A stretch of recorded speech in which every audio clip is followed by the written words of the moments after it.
again. Morafiki bea, babi again.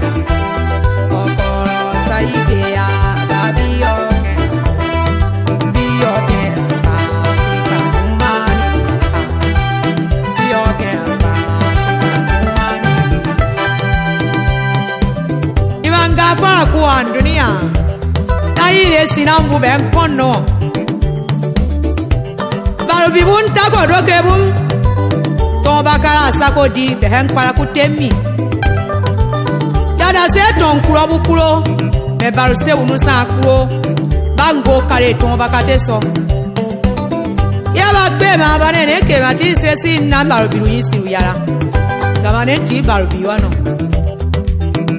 Niki suno se toru se si makaro. Makara ya winga gwabuni. Dero sunya rebu agere daru bun sesi na yire na sinya parumu neke matini sesi apagi gbomi yese sina kokuro yari wiyo duweru moro nduro na yire wen kono akadun ayu na sinya parumu dada garu suno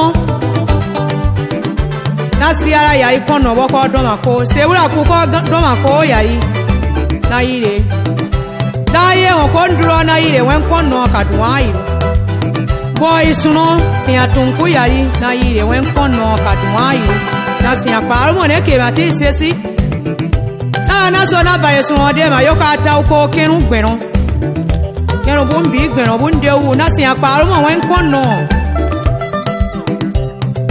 Nembero bongi tiya suno bwara won kurudogo na ile wenkono na siya parumo Iban domar ku o sinambu me yan sara domar nara kane neke mati sesi Sinavolu don boye boko gi sabi ure Sawe boko anyabura gura monya Yere gunduro na ire wen kono kadun ayu Na siya parumo neke mati sesi Beguru suno Kenu bumbi gbeno bunde ubu Na domar kana mu wen kono Baru bibunya doke bunton bakaru gibane ina wo ibebe domaru kuwa ton bakateta ntura Nanzeya nsinambu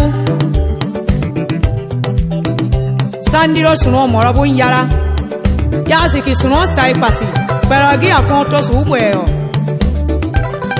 Dire kureku Tesa suno mi moro bunyara Bara suno kodo gi kenu gbeno kenu bumbi gbeno bunde ubu Ari yerma timba kangi mbolo na kagai mo pararo Ibebe domaru ku owo sinambu be batie kuro babe domaru kana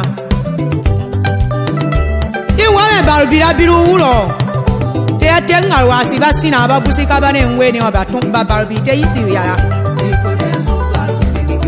Sukube sende matei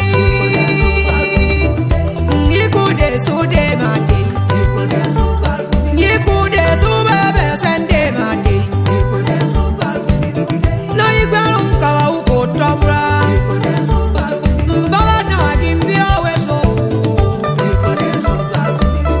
Nenya ipuro mako Mbaba na gimbia weso na ye mokondro Bia we oshi aseru ya okunendro Bia we wakman yotanolo ndeu Ya ipuro mako tanolo bode wakundeu Bode obi omi wende ukura Mia kwera bia weso wisira kuragande Nataura okue ya imbi oshan Nasiera toya kuzika gabaru bibunyi beru yara Nagobi bangi taura me